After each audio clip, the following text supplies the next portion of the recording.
The cleanest ball strikers in history, whether it's Federer, Djokovic, Agassi, or Nadal, are known for their ability to watch the ball into their incoming contact more accurately and cleanly than anybody else. But it's also the first step to looking effortless on the court and hitting shots that echo through the court like gunshots.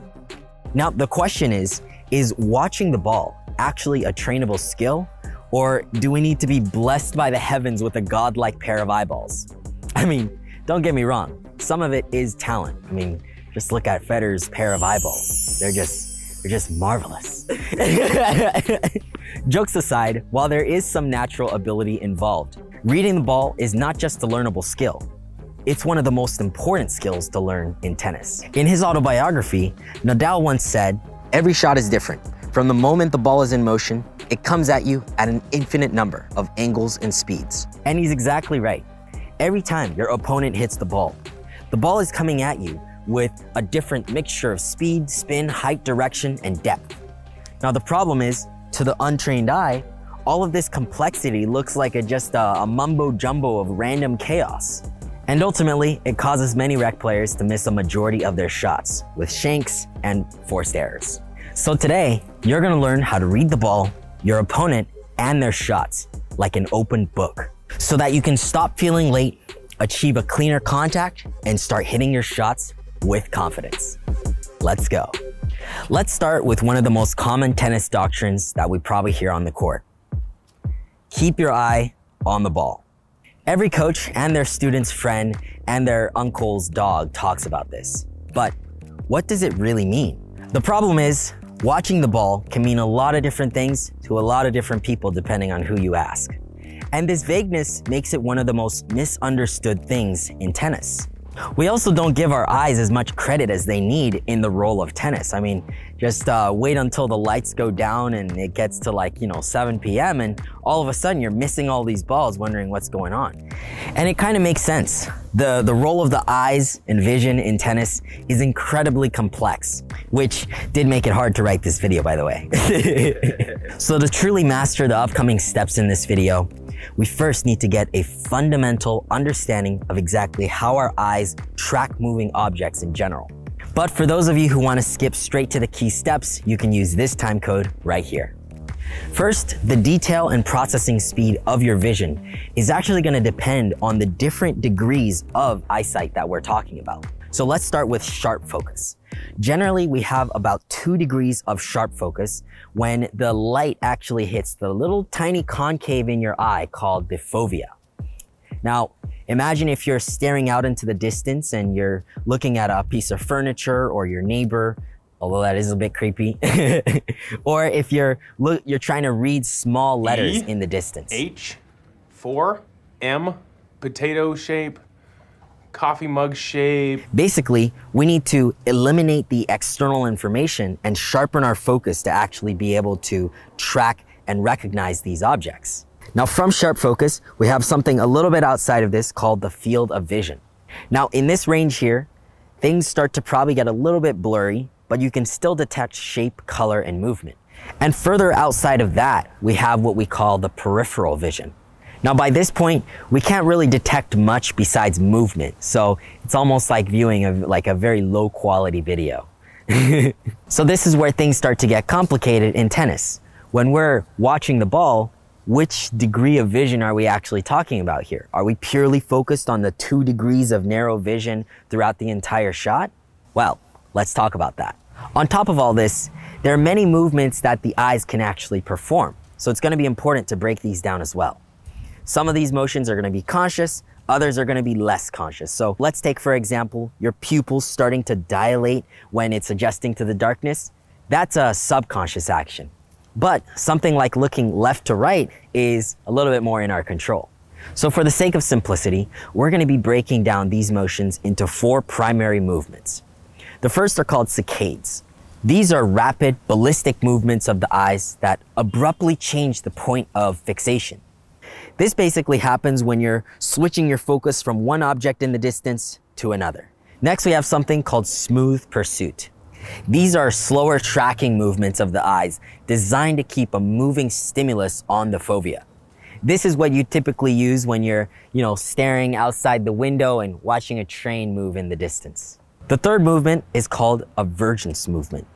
This is what we use to track distance, when your eyes start to converge together as an object moves closer. Then we have vestibulo-ocular movements. This is where we stabilize our eyes and fixate on, let's say, our environment and watch an object move across our field of vision. So for example, let's take an owl who's hunting their prey. Even though they're flying at top speeds, they're still able to keep their head tracking on their prey. And the fifth movement is called ocular extension. This is where the eyes pop out of their sockets, especially when we're in shock. Usually only cartoons can do this. Now the eyes are only taking in the data, or these streams of light waves. So if our eyes were like cameras, they'd be basically hooked up to a super network that's constantly reconfiguring these images with CGI. That's your brain.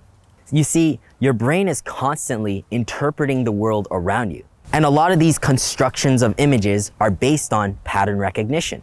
Back before the days of Walmart and McDonald's and $5 footlongs, we needed this as a skill to hunt, to scavenge, and to hide. And because doing things like detecting faces were super important for us to be able to cooperate with each other, we developed this really keen ability to detect faces, even on wooden ceilings. Or perhaps you see shapes of familiar objects in the clouds, and when you see a peach, you see John Travolta's chin. Now, we just want to be able to see a tennis ball, not to question our consciousness or reality. So how does all of this relate to our game? It doesn't. No, I'm just kidding. Just like our brains have been evolved to track objects for survival, we can also train it to detect patterns optimized around achieving a specific goal, an even more important goal than survival: hitting a tennis ball. For example, if you don't play chess, this set of pieces probably doesn't mean much to you. But if you were a grandmaster, you'd clearly see that it's just mate in 3 moves. Chess masters are able to recognize the positions of chess pieces, which allows them to immediately understand the situation they're in and what move to make next. And this ability to read and anticipate shots is your key to understanding exactly how to start hitting cleaner shots and taking your game to the next level. So the title of this video should really be how to anticipate the ball, or how to anticipate the ball less wrong than your opponent, just like Federer. So now let's break down the act of watching the ball, tracking the ball right into your contact spot in 5 simple steps. Let's get into it. Now, as your opponent loads and prepares to make contact with the ball, instead of looking at the ball, elite players are instead focusing on reading their opponent as they load and start their swing. This is similar to how athletes in combat sports, they don't just read their opponent's fist coming in once they started moving. No, they look for subtle cues like the opponent's stance, their weight positioning, their hand positioning, and also the incoming shoulder. And just like that in tennis, we need to look for those subtle cues that our opponents give to us, whether it's their stance or their backswing, that help us in creating the best guess as to where the ball will end up on our side. Based on their grip and how their hitting arm position is prepared, you can tell whether they're going to hit a slice or a topspin or a flat shot. Or if they're rotated more into the net, they're likely going cross court instead of down the line. And anytime your opponent is off balance or really on the run, you can immediately recognize it as an attackable ball and be ready to move into the net. And these are the tiny nuances that elite players are able to pick up, and it almost makes them look like they can read the future. Now, as players unload and begin to strike the ball, we move on to step number 2, reading your opponent's contact.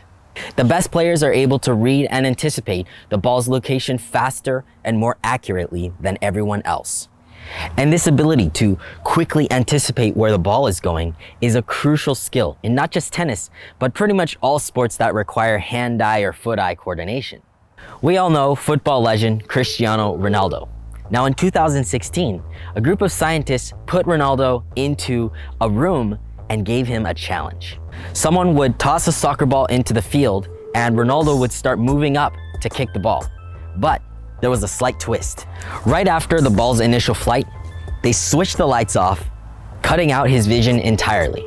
Now, despite being in pitch black darkness, Ronaldo was spot on with his various attacks because he was able to predict the ball's final position based on the feeder's body position and the initial flight of the ball. And just like Ronaldo, the best ball strikers in tennis are able to stay one step ahead because they can read and anticipate these shots so quickly. Now, most club and junior players, on the other hand, are probably still thinking about the last shot or, reacting to the oncoming ball once it's halfway across the other side of the net. And as you can probably expect, this is exactly what caused that jam or rushed feeling at contact.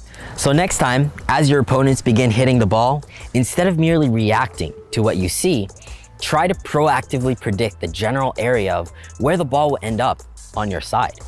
And if you want to improve this even faster, try practicing this with as many different types of players with different hitting speeds and spins as possible. You see, if you only play with the same type of player again and again, you really start to get a groove and a rhythm for their shots. And by this point, you're no longer practicing the proactive anticipation because you already know where it's going to go. So to help with this, we've partnered with Scott and Nate over at playyourcourt.com. Look, we know that one of the biggest reasons that players have a really hard time improving or sometimes quit the sport entirely is because it's very difficult to find a solid group of hitting partners to practice with. And this gets even harder the higher and higher levels of play that you experience. And I always recommend to my students that you usually have 3 types of tennis players in your inner circle. You've got players that you can comfortably handle and experiment new techniques with. You've got players right at your playing level who can give you a good challenge and help you assess your strengths and weaknesses. And you've got a few players a little bit better than you who constantly stretch you and force you to get out of that comfort zone. So whatever type of player or even coach you're looking for, Play Your Court is one of the biggest platforms to find quality practice partners in your area. And many of our students have actually used it to find some really solid hitting partners to practice a lot of the drills that we work on with. So if you want to level up your game with a good circle of quality hitting partners and coaches, then either go here or click the first link in the description below and you'll get 50% off your membership today. Now, another good way of practicing that proactive ball reading is with your split step. What you want to do is to try starting your split step a bit earlier than you might be used to. Instead of starting your split when your opponent hits the ball, try starting your split when they accelerate moments before contact. This will give your brain just enough time to process your opponent's shot right as you land, and you're able to execute that first reaction step as quick as you can. And the speed of your first step can often make or break your ability to read and respond to the incoming ball. Another advanced forward pattern that you could use here is the float step. This is where instead of splitting with 2 feet, you're landing on the inside leg while already pivoting your foot closer to the ball to start moving. And this is what gets you to look like you're floating and flying around the court so intuitively. So your opponent makes contact and now the ball is in flight. Step number 3 is to start watching the ball's flight and bounce. If the ball is coming slower, then you can use the tracking the ball advice where you're using the smooth pursuit to track the ball. Here, you're seeing the ball clearly, which direction it's spinning, and where it will be when you make clean contact. But as the ball starts coming faster and faster, it starts to become almost impossible to track with the naked eye. At this point, the ball will zip out of that tiny 2-degree field of sharp focus that we have. And let's say you were actually able to focus on the ball even if it's moving that fast. Well, it's still going to take more time for your brain to process and react to what's going on. Instead of a clear, sphere-looking tennis ball, you're going to see a blurred image or a streak. And at the highest levels, this is what the majority of the incoming fastballs look like. When Djokovic is facing Isner's 140-mile-per-hour serve or Sinner's 85-mile-per-hour backhand, what is he actually looking at? According to Dr. Damien Lafont, the human eye is unable to see or register the contact of a fast approaching tennis ball with the strings of the racket. And he goes on to say that the great delusion of tennis is that one can see the ball at all times and keep it in focus. The optical illusion is called completion phenomenon, in which a player believes he sees the ball during its entire flight. In other words, the key to hitting clean shots consistently is not just tracking the ball, but anticipating its position and looking ahead of where the ball will be. And instead, you're not merely seeing a sphere, you're seeing a blur. And the best players are able to anticipate this movement so well, so intuitively, that their body movements become reflexive instead of having to actively think about it each time the ball comes. Now, when all you see is a blur, it's not necessarily a bad thing. Psychologically, the brain does a very good job at detecting movement, even if it's based on a static image. So let's take a look at this. You'd probably guess that the object is going to end up here based on the blur you see. As the ball flies through the air, it might curve a little bit from the spin, but for the most part, its path will be easier to anticipate since only drag and gravity are changing its path. Now, the crucial thing to look for here is the ball's bounce, because things like the court surface, the type of ball, the debris on the court, the lines, and the spin can all create variances that cause you to misread the bounce. So as soon as your opponent hits, try to visualize the ball's trajectory and focus on where the ball will bounce. And then from there, rise into your contact zone, which takes us to step number 4. Okay, so the ball bounces and gets closer to your contact. This is the zone where you can no longer visibly see the ball. You see, as the ball gets closer to us, it moves faster across our field of vision. This is why you can clearly see cars moving through the freeway from afar, but they look like a blur when it's up close. At this point, players execute a technique called the quiet eye. It's used by many top athletes in golf, football, basketball, baseball, and many other sports. The quiet eye is where you keep your field of vision and your head still relative to the court. As you turn or move, you're stabilizing your head and your eyes on the target so that your field of vision remains still no matter how you move or rotate. The best way to visualize this is an owl that's flying through the air and moving its head perfectly still, locked in on its target or its prey. Now, as you make contact with the ball, things get a little interesting. While you do want to keep the ball in your field of vision, most players aren't actively focusing on tracking the ball at this point. It turns out that at this speed, watching the ball or tracking it all the way to contact is not as useful. You see, by this point, the brain's done the work of calculating the ball's position through time and space. So you should be able to theoretically close your eyes and still hit a clean shot. Players like Wawrinka, Djokovic, Agassi, and Murray are looking slightly ahead of their contact point, likely stopping their heads and eyes from moving as soon as the ball enters this fog zone. And as you can see from Thiem or sometimes Federer, they actually keep their eyes closed at contact. If you want to emulate Federer's head position at contact, instead of trying to see the ball as you hit it, I recommend trying to look behind your racket strings. In either case, the common thread that all of these players are executing is to keep their heads still through their contact zone well after their shot. Many rec players, on the other hand, look up toward the target they're trying to hit to right away, or sometimes even before contact. And this one tweak opens up the possibility for your body to over-rotate or for your entire body to fall off balance, which leads to a poor contact and, counterproductively, more likely a missed shot. So as the ball bounces and rises into your contact zone, visualize the contact point you want to make with the ball, whether you're hitting a forehand, a backhand, a slice, or even a volley.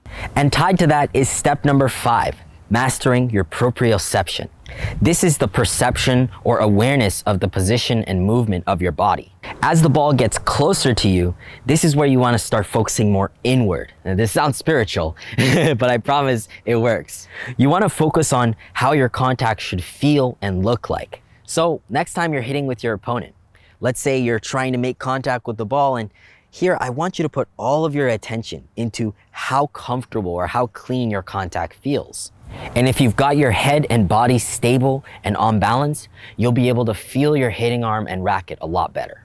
Getting in touch with the actual feeling of the correct contact is one of the key determinants of how well you're able to give yourself the feedback to start executing these techniques more consistently. No matter what level you're at, the critical element for accelerated growth and learning is the actual ability to go, hey, that felt right. If you don't know exactly what you're doing right or wrong, it's almost like you're taking shots in the dark. You'll see that even pros, if they miss their shots, they'll often shadow swing their contact and extension, likely reinforcing that proprioception or feeling over their contact point. That's why in the next video of this series, we're gonna be covering how to master your contact point. So be sure to subscribe and hit that bell notification icon so that you'll be the first to know when that video comes out. And once again, if you want to grow your inner circle of tennis players and start actually being able to apply some of these drills and techniques that we covered on the court, be sure to check out playyourcourt.com and get 50% off your membership by clicking the first link in the description below. Trust me, you'll thank me later. And until next time, guys, go out and train hard. I'll see you in the next video.